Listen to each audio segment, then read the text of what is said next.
on, guys? Thanks for tuning in to Sartin Garage.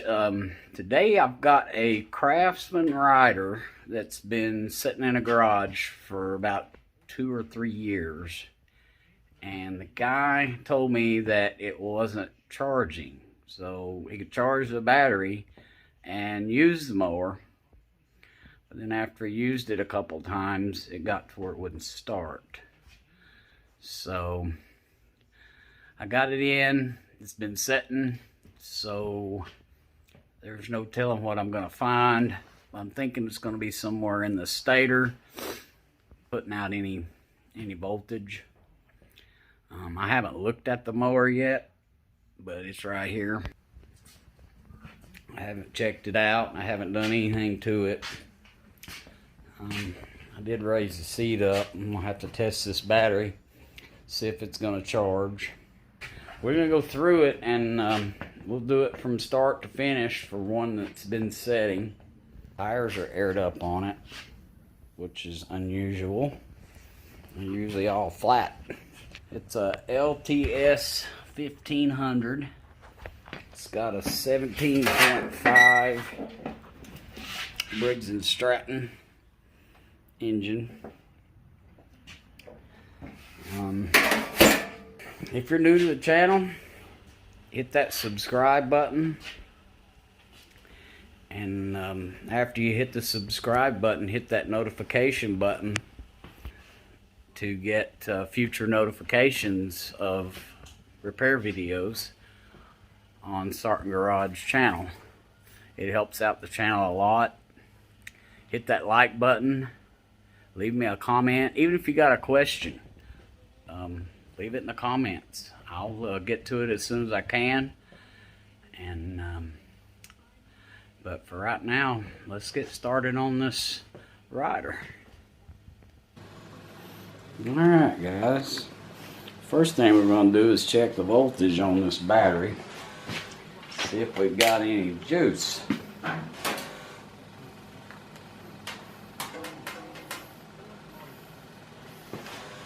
Well, I would say that battery is done. It's 0.09 of a volt. Well, that definitely ain't enough to start it. So I'm going to pull this battery and put it on the charger and see if it'll take a charge. But for now, I'm going to put a different battery in it just so I can check it out. Remember, guys, I always take the negative off first. I can tell you a story about that. I used to just go in here and take whichever one off. And then one time I had a ring on my finger. And the ring was on my finger right here. The wrench was touching the ring on this side. Negative was still connected. I was taking the positive loose. And then the back side of the ring touched metal. And you talking about in a matter of seconds, it was like putting your finger on a stove eye on high. And I mean, within a second, I could smell flesh. And it was stuck, and I literally had to jerk my hand away from the metal. I had a scar for a long time around my finger. So that taught me to start taking the negative off first. Got that battery swapped out. Let's put the battery bolts back in.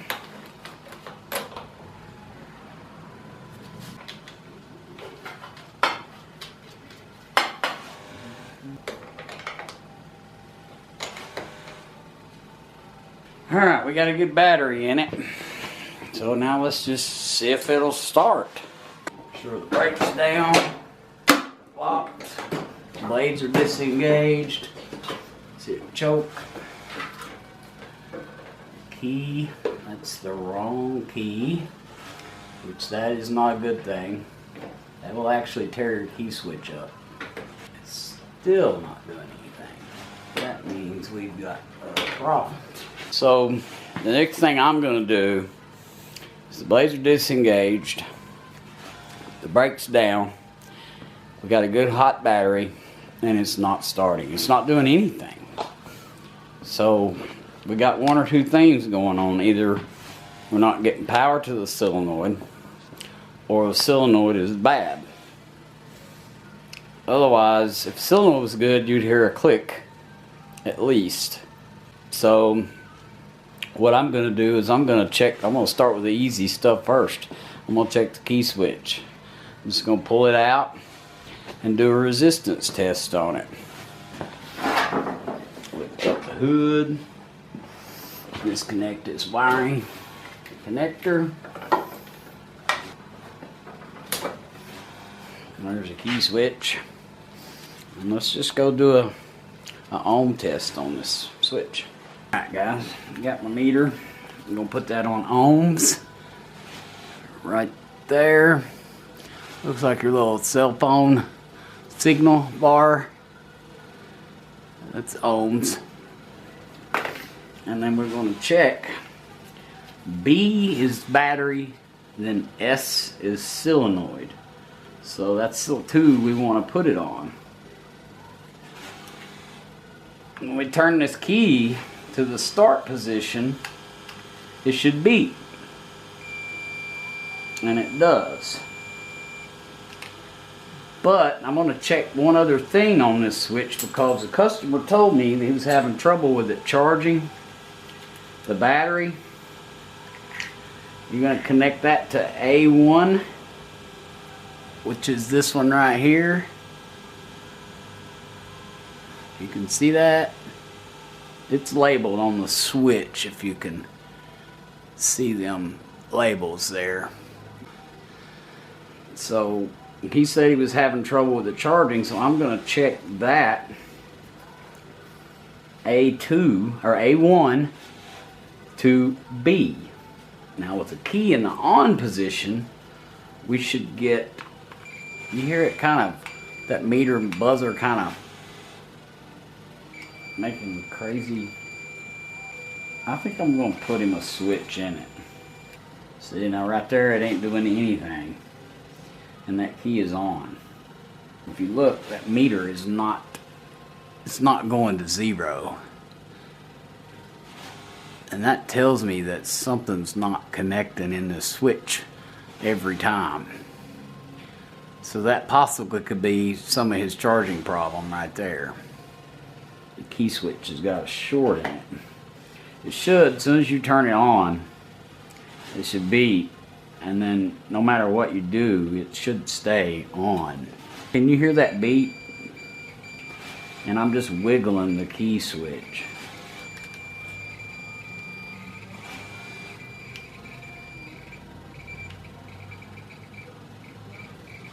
We're going to put a key switch in it. It's got a short in that switch. So let's get a new switch and get it installed and see what happens. It won't fix the starting on it because our B and our S connected. It worked. So it's got other problems, and I'll show you how to go through that and check that out.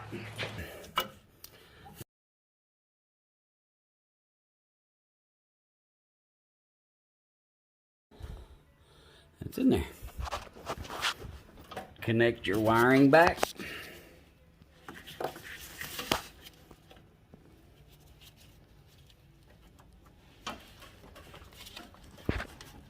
Just like that. Alright guys, I got down here and I was going to pull that wire off the solenoid, and I immediately saw something that caught my eye. See this connector? It's got a wire cut, and it's missing the wire in this side. Well, right next to it, this is the wire that's been cut. That was right here, and then the other end went inside there. But what's missing on this is the diode. So somebody has cut the diode out and put this connector in there, and you cannot do that. It's got to have that diode in there. So I'm thinking the stator is probably toast. And with doing that, the reason it's not turning over is I bet that blowed the fuse when he tried to start it. It probably ran a minute, and then once that AC got into there, into the system, it popped the fuse. So I could bet you 10 to 1 this little fuse that's right here is blowed.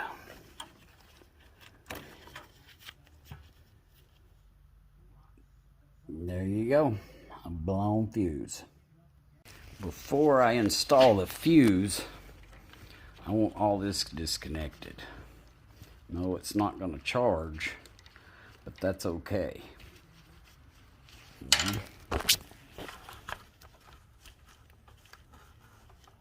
There we go. Just disconnect that. That way there's no voltage coming through that into the system. And then let's pop this fuse in. I didn't have a 10 amp. I'm going to put a 20 in it just to test it until I get some 10s. Now the big question is, will it turn over? Oh, there we go. All right. I wonder if it'll start. It's been setting for 2 years. What do you guys think? Think it'll start? Well, let's see. It's got fuel in it. See what that smells like. It's a full tank. I think somebody added some. It doesn't smell bad. Not like I would think. Maybe he put some in it. Maybe it was empty and he put some in it when I come to get it. Let's see if it'll start.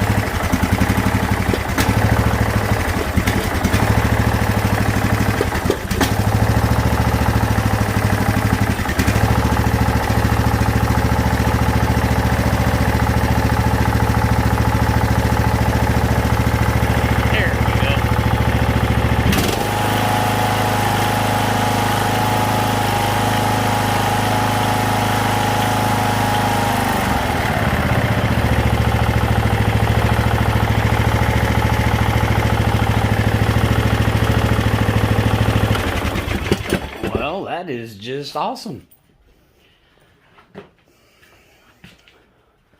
Started right up. So now what I'm going to do is I'm going to order a stator, and we'll pull this motor down and we'll put a brand new stator on it. Yeah, I'll do a separate video on that, and that way I can separate and you don't have to watch one big long 30-45 minute video. This one's probably going to be 10 minutes long already, just doing what I've done. But I wanted you guys to see what we actually do when we're checking it, not just do a little something, put a battery in, and then show you one little something on that. I want you to see the whole process that we go through, or that I do when I check them out.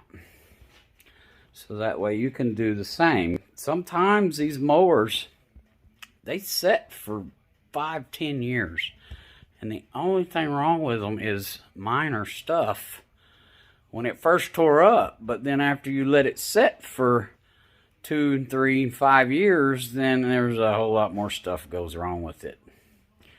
But guys, if you like this video and you want to see the rest of the repairs on this mower, hit that subscribe button.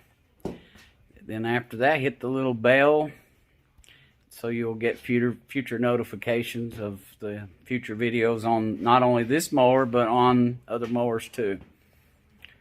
But hit that like button, share the video, leave me a comment. Thanks for watching, and we'll see you on the next video.